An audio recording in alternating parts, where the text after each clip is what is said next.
कक्षा में पढ़ती हूँ। सबसे पहले आप सभी को स्वतंत्र दिवस की हार्दिक शुभकामनाएं देती हूँ। आज 15 अगस्त है। हम सभी 78वां स्वतंत्र दिवस मना रहे हैं। स्वतंत्र दिवस भारत का एक राष्ट्रीय पर्व है। इस दिन 1947 में कई महान देशभक्त अपने तन मन धन को त्याग करके हमारी खुशी के लिए साथ बुलाकर आजादी दिलाए हैं। हम इस याद में तिरंगा लहराकर उनको वंदन करते हैं।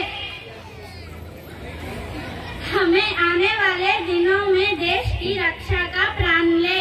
मुझे भारतीय होने पर बहुत गर्व है। मैं अपने देश से बहुत प्यार करती हूँ। मुझे दिए गए भाषण को समाप्त कर रही हूँ। धन्यवाद। Very good, very good. Chapter who our ancestors, our aspiration, freedom came into fruition. We are deeply indebted through who fought valiantly and sacrificed so much for our laboratory.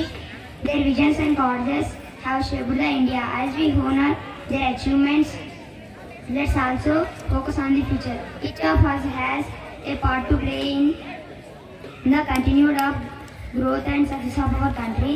Let's work together to create an India. It's not only free but also thriving and inclusive and fun. Our independence was through combined efforts of people. Thus I conclude my speech. Jai Hind.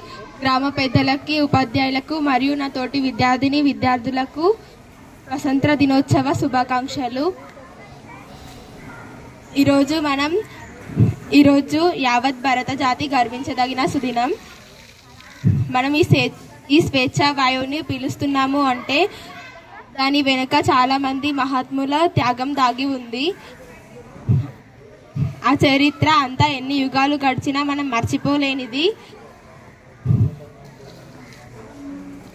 ఆ చరిత్ర మనం ఒకసారి గుర్తు చేసుకున్నట్లయితే 16వ శతాబ్దం European దేశస్థులైన ఫ్రాన్సీ వారు, డచ్చి వారు మరియు డెనిషియో వారు, బ్రిటిష్ వారు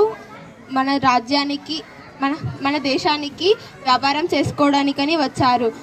ఆ తర్వాత ఇక్కడి స్వదేశీ రాజుల మధ్య చిచ్చు పెట్టి ఒక్కొక్క రాజ్యాన్ని వారు ఆక్రమించుకున్నారు.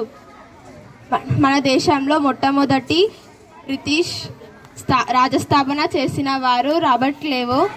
1757 సంవత్సరాల తర్వాత 100 సంవత్సరాలు నాటి దేశంలో 1857లో గొప్ప తిరుగుబాటు జరిపారు. ఇందులో ఝాన్సీ లక్ష్మీబాయి, తాండియా తోపే, గన్వర్ సింగ్ లాంటి చాలా మంది ఉన్నారు. ఆ తర్వాత అనేకంగా ఉన్న భారతీయులను ఒకటిగా చేసేందుకు ఎన్నో సంస్థలు స్థాపించారు.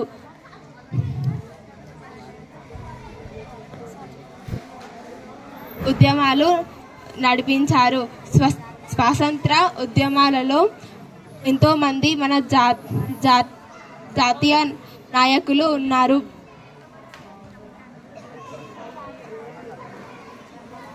ఉద్యమం కోసం వారి జీవితాలను త్యాగం చేశారు. వారిలో సుభాష్ చంద్రబోస్,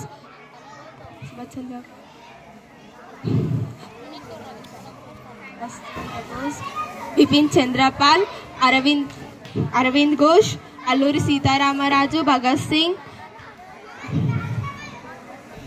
సరోజినీ నాయుడు, గాంధీజీ, సర్దార్ వల్లభాయ్ పటేల్ లాంటి ఎంతో వేల కొద్ది యోధులు ఉన్నారు. మనం కూడా వాళ్ళు చూపిన బాటలో నడుస్తూ దేశాభివృద్ధికి మన వంతు పాత్రని పోషించాలని కోరుకుంటూ నా ఉపన్యాసాన్ని ముగిస్తున్నాను.